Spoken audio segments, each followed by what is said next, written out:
2000, 4000, 5000,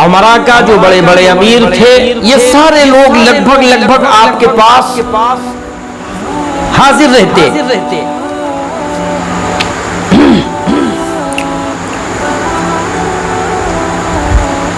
اکثر جو آپ کے پاس بیٹھے رہتے ان میں سلیمان بن سرد خرقانی، مسیب فرازی،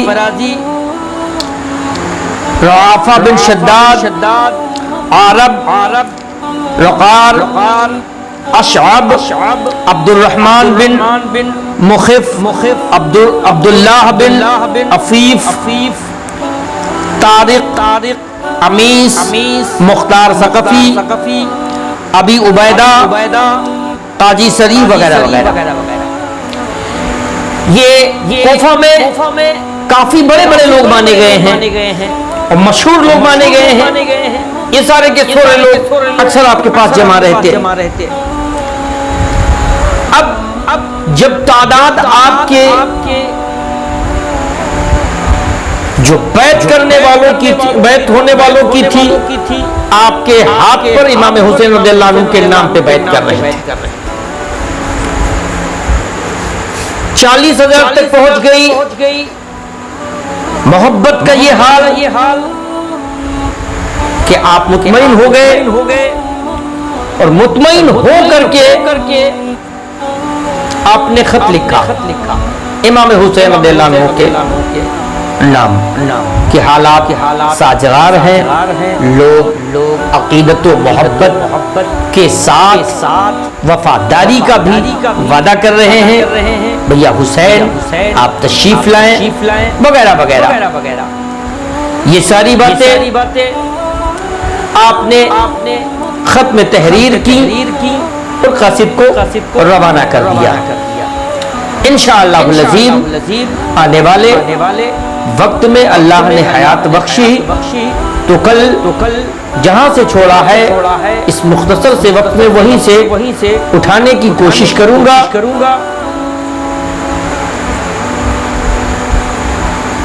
وما علینا الا البلاغ، لا الہ الا اللہ محمد رسول اللہ۔